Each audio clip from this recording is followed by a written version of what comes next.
என்னை கருவியாக பயன்படுத்தும் ஏசையா, நான் உடைந்து சிதைந்த பாத்திரம் ஏசையா. என்னை கருவியாக பயன்படுத்தும் ஏசையா, நீரின்றி வாழ்வில்லை நாதா, நீரின்றி வாழ்வில்லை தேவா, நீரின்றி வாழ்வில்லை நாதா, நீரின்றி வாழ்வில்லை தேவா. நான் உடைந்து சிதைந்த பாத்திரம் ஏசையா, என்னை கருவியாக பயன்படுத்தும் ஏசையா. மறுதலித்த பேரில் வரக்கசந்த நடுவரீரம், மறுதலித்த பேரில் வரக்கசந்த நடுவரீரம், உடைந்து போன பாத்திரத்தை மாற்றி நீர் சபையின் திறவு போல கையிலே கொடுத்தீர். உடைந்து போன பாத்திரத்தை மாற்றி நீர் சபையின் திறவு போல கையிலே கொடுத்தீர். உடைந்து சிதைந்த பாத்திரம் ஏசையா, என்னை கருவியாக பயன்படுத்தும் ஏசையா. நீரின்றி வாழ்வில்லை நாதா, நீரின்றி வாழ்வில்லை தேவா, நீரின்றி வாழ்வில்லை நாதா, நீரின்றி வாழ்வில்லை தேவா. நான் உடைந்து சிதைந்த பாத்திரம் ஏசையா, என்னை கருவியாக பயன்படுத்தும் ஏசையா. அல்லேலூயா. கர்த்தருடைய நாமம் மகிமைப்படட்டும். அப்படியாக ஒரு இந்து குடும்பத்திலிருந்து ரட்சிக்கப்பட்டு ஆண்டவருக்காக ஊழியம் செய்யும்படி, அவருடைய வேலையை செய்யும்படியாக ஒப்பு கொடுத்து வந்தேன். கர்த்தருடைய நாமம் மகிமைப்படட்டும். கர்த்தர் சுத்தமாக இருந்தால் இன்னொரு நாள் பொறுமையோடு வந்து அடியவருடைய சாட்சியை நான் பகிர்ந்து கொள்கிறேன். மத்தேயு எழுதின சுவிசேஷம், வார்த்தைக்கு நேராக கடந்து செல்வோம். மத்தேயு எழுதின சுவிசேஷம் 25ஆம் அதிகாரத்தில் 6ஆம் வசனத்தை யாராவது சீக்கிரம் வாசிங்க. நடுராத்திரியிலே இதோ மணவாளன் வருகிறார், அவருக்கு எதிர்கொண்டு போக புறப்படுங்கள் என்கிற சத்தம் உண்டாயிற்று. கண்களை கூட செபிப்போம். எங்களை மிகவும் அதிகமாய் நேசிக்கிற எங்க நல்ல தகப்பனே, இந்த வார்த்தை மூலமா எங்களோடு கூட இடைப்படுங்கப்பா. நீங்க பேசுங்க, நாங்க கேட்கிறோம். இயேசுவின் மூலம் ஜெபிக்கிறோம் எங்கள் நல்ல பிதாவே, ஆமென். அல்லேலூயா. கர்த்தருடைய நாமம் மகிமைப்படட்டும். நமக்கு எல்லாருக்கும் தெரிஞ்ச சத்தியம் தான்.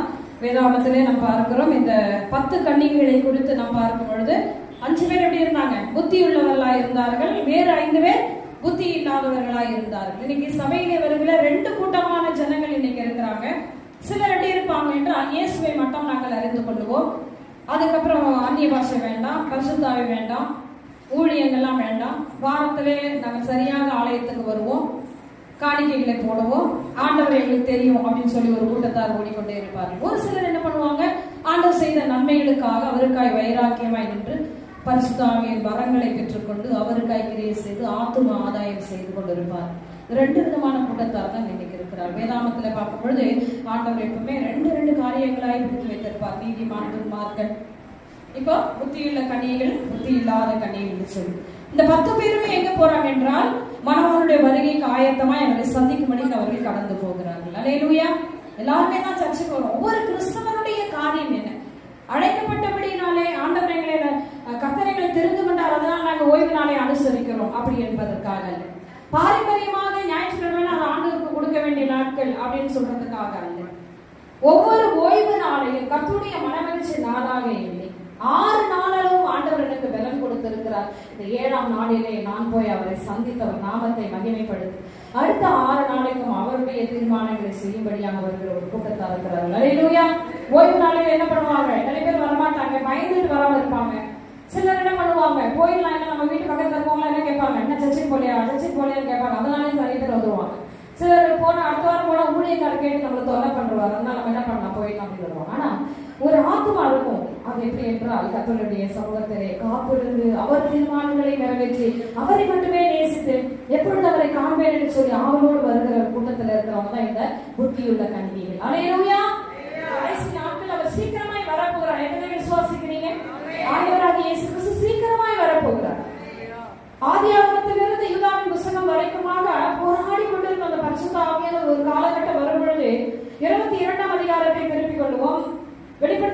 சுவிசேஷம் 22ஆம் அதிகாரத்திலே 11-12 வசனத்தை நாம் வாசிப்போமானால், பிரைஸ் தி லார்ட், தேவநாமம் மகிமைப்படட்டும். ஆண்டவர் அங்கே ஒரு காரியம், அநியாயம் செய்கிறவன் இன்னும் அசுத்தமாய் இருக்கிறவன் இன்னும் நீதியுள்ளவன் இன்னும் பரிசுத்தம் உள்ளவன் இன்னும் போராடிட்டே இருந்தார் ஆவியானவர். ஆரம்பத்தின் நாட்களில் இருந்து அடிமைத்தனத்தில் இருந்த இஸ்ரவேல் ஜனங்களை அவருக்கு ஆராதனை செய்யும்படியாக பார்வோனிடத்தில் ஆண்டவர் மோசே ஆரோனை அனுப்பும்போது அவன் என்ன சொன்னான், நீங்க எதுக்கு தூரமா போய் ஆராதிக்கணுமா, நீங்க எகிப்திலேயே நீங்க ஆராதிக்கலாம், இன்னும் நீங்க பிள்ளைகளை மட்டும் விட்டு போங்க, நீங்க போங்க, ஸ்திரீகள், இப்படி அநேக காரியங்கள் நடக்குது.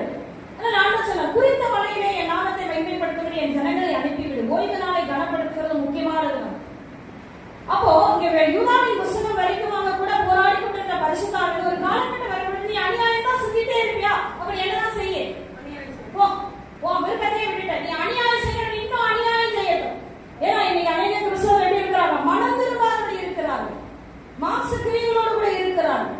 பெரிய ஊழியர் செய்தாலும் சரி, கோபம், கசப்பு, வைராக்கியம், தேவனுடைய வார்த்தைக்கு கீழ்ப்படியாதபடிக்கு, ஆண்டவருடைய சத்தத்துக்கு செவி கொடுக்காதவர் சீக்கிரமாய் வரப்போகிறார். வரும்பொழுது ஆண்டவர் இடத்துல கணக்கு கேட்பார். சத்தியத்தினுடைய அவர் நியாயம் தீர்க்கப்படி வருகிறார். நீங்க சொல்லுங்க, அநியாயம் செய்கிறவன் இன்னும் அசுத்தமாய் இருக்கிறவன் இன்னும் அசுத்தமாய் இருக்கட்டும், ஆனால் பரிசுத்தமாக வேண்டும் என்று விரும்புகிற நீ என்னவாயிரு, பரிசுத்தமாகும்.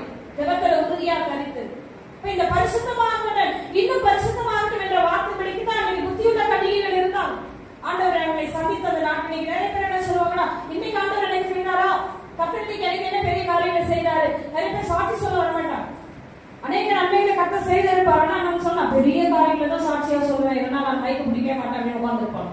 நான் சொல்லுகிறேன், சின்ன குற்றத்துல முதல்ல உண்மையுள்ளவர்களாயிருக்கும். அல்லேலூயா.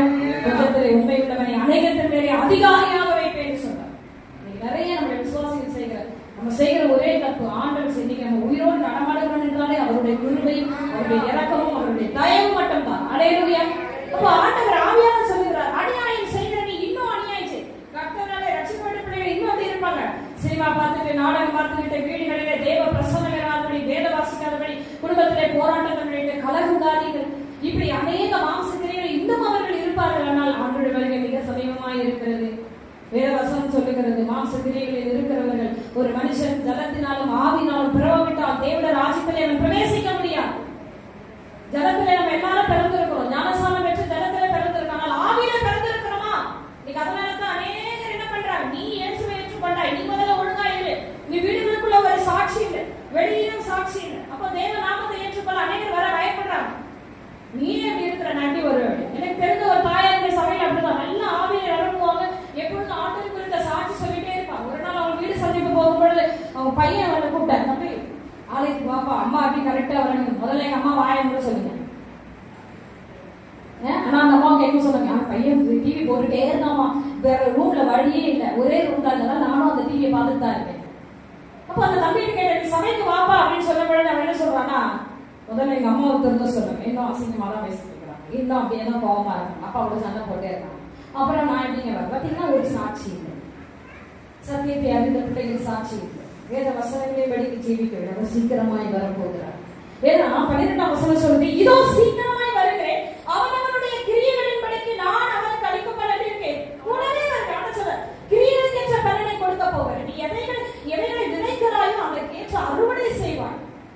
ஜாக்கிரதையா இருக்கும் தேவனுடைய பிள்ளைகள் ஆண்டவர் வருகைக்கு. பாருங்க, அங்க ஒரு நடு ராத்திரியிலே ஒரு சத்தம் கேட்குது, இதோ மணவாளன் வருகிறார் அப்படின்னு சத்தம் கேட்ட உடனே எல்லாரும் 10 பேருமே எழுந்திருக்கிறாங்க. ஆனால் அங்கே ஆயத்தமாய் என்னையோடு கூட இருந்தவர்கள் மாத்திரமே, ஆயத்தமாய் இருந்தவர்கள் அவரோடு கூட கல்யாண வீட்டுக்குள்ளே பிரவேசித்தார்கள். நிறைய பேர் சொல்லுவாங்க, நானும் மன்னிக்க மாட்டேன், நானும் எப்படிப்பட்ட ஆளுநர், அப்படி மன்னிக்காமே இருப்போம், ஆனால் ஆண்டவர் வருகையிலே கைவிடப்பட்டவர்களாக இருப்போம். மாம்ச கிரியைகள் இருந்துட்டு நம்ம வேதத்தை தூக்கிட்டு பைபிள் எடுத்துட்டு போனாலும் சரி, எவ்வளோதான் பிரசங்கம் பண்ணாலும், எவ்வளவு பேய்களை ஓட்டினாலும் சரி, அந்த மாம்ச கிரியைகளோடு இருக்கிறவரை கர்த்தருடைய வருகையின் காரணங்களில் இருக்க முடியாது. ஏனென்றால் மத்தேயு 7:21 சொல்லப்பட்டிருக்கிறது, பிதாவின் சித்தத்தை செய்கிறவனே இல்லாமல் ஒருவரும் என்னுடைய ராஜ்யத்திலே பிரவேசிக்க முடியாது. பிதாவின் சித்தம் என்ன? எல்லாரும் ரட்சிக்கப்பட வேண்டும் என்பதற்கு, எல்லாரும் பரிசுத்தமாக வேண்டும் என்பதே பிதாவின் சித்தமாக இருக்கிறது. வார்த்தைக்கு கீழ்ப்படினோம், ஆண்டவராகிய இயேசு கிறிஸ்துவை தரித்துக் கொள்ள வேண்டும். அப்போ அவர் கடைசி நாட்ல நிறைய ஜனங்க ஆண்டவர் சொல்றாரு, உன்னை தெரியாத வேண்டும். ஏன்னா 25ஆம் அதிகாரத்துல 11ஆம் வசனம், பின்பு மற்ற கன்னிகைகளும் வந்து ஆண்டவரை எங்களுக்கு திறக்க வேண்டும் என்றார்கள். இல்ல ஒரு பயங்கரமான சம்பவம் நடக்குது, எனக்கு நேரமே இல்லைங்க, ரொம்ப மனசுல சொன்னாரு. பயங்கரமான ஒரு சம்பவம் நடக்குது. அங்கே நீங்க போய் எண்ணெய் போய் வாங்கிக்கோங்க அப்படின்னு கேட்கறாங்க. இவங்களும் வாங்க போயிடுறாங்க. ஆயத்தமா இருந்தவர்கள் ஆண்டவர் கூட்டிட்டு போயிடுறாரு. மறுபடியும் வந்து அவங்க கதவை தட்டுறாங்க. அப்ப ஆண்டவர் அவங்களை சொல்றாரு, என்ன சொல்றாரு சொல்லுங்க, உங்களை அறியேன் என்று மெய்யாகவே உங்களுக்கு சொல்றாங்க. அறியேன்னு சொன்னவங்க யாரு? இவர்கள் ஒரு நாள் ஊழியத்தை செய்தவர்கள், தேவனுடைய வார்த்தையை கேட்ட பிள்ளைகள், வெள்ளாடை தரித்து ஓய்வு நாளை அனுசரித்தவர்கள், ஆண்டவர் சமூகத்திலே காத்து அந்நிய பாஷை பேசினவர்கள், வரங்களை பெற்றவர்கள். ஆண்டவர் சொல்றார், உங்களை அறியே. அப்போ அங்க 7வது வசனத்துல சொல்றாரு, அக்கிரம செய்திக்கார என்னை விட்டு அகற்று போல். மத்தேயு 7ஆம் அதிகாரத்தில் 22ஆம் வசனத்தை நீங்க வாசிங்க சீக்கிரமா. அநேகரை நோக்கி கர்த்தாவே கர்த்தாவே உரைத்தோம் அல்லவா.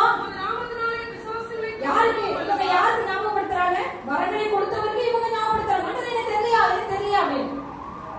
ஒரு 15 வருஷம் கழிச்சு யாரையாவது பார்த்தோம்னா அவங்க அடையாளமே தெரியாது. அப்ப அவங்க என்ன பண்ணுவாங்க? ரீகால் பண்ணுவாங்க. நம்ம அதெல்லாம் பண்ணோம் இல்லையா, அன்னைக்கு பேசணும் இல்லையா அப்படின்னு. படைத்த கர்த்தரிடத்திலேயே அவங்க என்ன சொல்றாங்க? கர்த்தாவே கர்த்தாவே உம்முடைய நாமத்தினாலே பிசாசுகளை துரத்தினோம் அல்லவா அப்படிலாம் எடுத்து சொல்றாங்க. அப்பதான் அவருக்கு ரொம்ப வேதனை எழுது. அடுத்த வசனத்துல சொல்றாரு, அப்பொழுது நான் ஒரு காலம் உங்களை அறிவில்லை, அக்கிரம செய்திக்காரனே என்னை விட்டு அகன்று போங்கள் என்று சொல்கிறார். மத்தேயு 24ஆம் அதிகாரத்தில் சொல்லப்பட்ட எல்லா தீர்க்கதரிசன வார்த்தைகளும் நிறைவேறி கொண்டு வருது இல்ல சொல்லுங்க. நிறைய பேர் இன்னைக்கு என்னுடைய நாமத்தை தரித்துக் கொண்டு அந்தி கிறிஸ்துவை போல வருவார்கள். பூமி எதிர்ச்சிகள் உண்டாகும், கொள்ளை நோய்கள் உண்டாகும், போர் உண்டாகும். அவைகளுக்கு உடனே முடிவு வராது. சொன்ன சத்தியத்தை அறிந்திருக்கிற நம்ம இன்னும் நம்ம மனம் திரும்பாதவர்கள், நம் இருதயத்தை கடினப்படுத்தி உலகத்துக்காக ஆண்டவரை தேடுவோமானால் கைவிடப்பட்டவர்களாக இருப்போம். எல்லாரும் கண்களை கரங்களை வைத்து ஹல்லேலூயா இம்மைக்காக தேடுவோமானால் நாம் பரிதவிக்கப்படத்தக்கவர்களாக இருப்போம் என்று வேதம் சொல்லப்படுகிறது. மறுமை கொலோசியர் 3ஆம் அதிகாரத்தில் சொல்லப்பட்ட கிறிஸ்துவுடனே கூட நீங்கள் எழுந்தது உண்டானால் மேலானவைகளை நீங்கள் நோக்கி பாருங்கள்.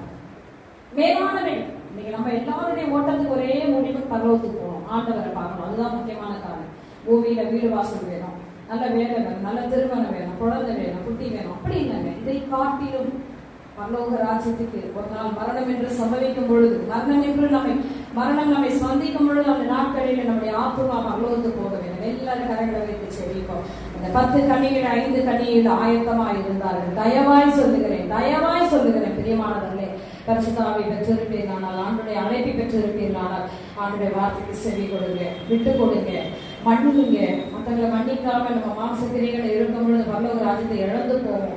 அவர்களுக்காக அந்த விலையேறி பெற்ற பரலோக ராஜ்யத்தை இழந்து போகக்கூடாது. எல்லாரும் கரங்களை வைத்து செவிப்போம். எங்களை மிகவும் அதிகமாய் நேசிக்கிற எங்கள் நல்ல தகப்பனே, 10 கன்னிகள் 5 கன்னிகள் புத்தியுள்ளவரனா என்னையோட தீவட்டியோடு காத்திருந்தார்கள். அப்படியாக நாங்கள் பரிசுத்தாவின் அபிஷேகத்தை பெற்றுக்கொள்வோம். அபிஷேகத்தை ஆண்டவரின் முகத்தை கூட்டி போடாதபடிக்கு, அபிஷேகத்தை இழந்து போகாதபடிக்கு, கொடுக்கப்பட்ட வரங்களிலே கிரியை செய்து, கொடுக்கப்பட்டவர்களை உண்மையாய் நீங்க 5 தாளந்தை வாங்கினவர் வேறு 5 தாளந்தை சம்பாதித்தான், 2 தாளந்தை பெற்றவன் வேறு 2 தாளந்தை சம்பாதித்தான், 1 தாளந்தை பெற்றவன் ஆண்டவரின் நிலத்திலே புதைத்து வைத்து, ஆண்டவரே அவன் உலகத்திலே வந்து கணக்கு சொல்லும் பொழுது அதை நான் மூடி வச்சிருக்கிறேன்னு சொல்லும் பொழுது என்னை அழுகையில் பங்களிக்கும் உள்ள இடத்துக்கு கொண்டு போய் போடுறதுன்னு சொன்னீங்க. அப்படிப்பட்ட காரியங்கள் எங்களுக்கு வந்துடக்கூடாதுப்பா. எங்களை யாருன்னு தெரியலன்னு நீங்க சொல்லக்கூடாது ராஜா. வந்திருக்க ஒவ்வொரு பிள்ளைங்களையும் நீர் ஆசீர்வதிங்க ஆண்டவரே. இந்த வார்த்தையோட இருதயத்தோடு கூட பேசுறோம். வீட்டுல போய் இந்த வசனங்களை எழுத வாசிக்கும் பொழுது நீங்க அவர்களோடு கூட இடைப்படுங்க. அருமையான ஐயாவுடைய இந்த திருச்சபையை நீர் ஆசீர்வதிங்க. திருச்சபை மக்களை ஆசீர்வதிங்க. ஓய்வு நாளை கனப்படுத்த வந்த பிள்ளைகளை ஆசீர்வதிங்கப்பா. தடைப்பட்டிருக்கிற பிள்ளைகளை வரும் காலங்களை கூட்டி சேர்த்து உங்க நாமத்தை நீங்க மகிமைப்படுத்துங்க. எல்லா தேவைகள் சந்திங்க. வாடகை பணங்கள் எல்லாம் மாதந்தோறும் ஒவ்வொரு நாளும் கர்த்தருடைய கிருபை இறக்க தயவு ஊழியக்காரர்களும் மகளிர் மேலும் பிள்ளைகள் மேலும் இந்த சபை மக்களோடும் என்றென்றைக்கும் சதா காலங்கள் தங்கியிருக்கட்டும். ஆண்டவரே உங்களுடைய நாமத்தை மகிமைப்படுத்துகிறோம். தொடர்ந்து பெரிய காரியங்கள் செய்யுங்க. ஆண்டவராகிய இயேசு கிறிஸ்துவின் உயிர்த்தெழுந்த நாமத்திலே ஜெபிக்கிறோம் எங்கள் ஜீவனுள்ள நல்ல பிதாவே. ஆமென்.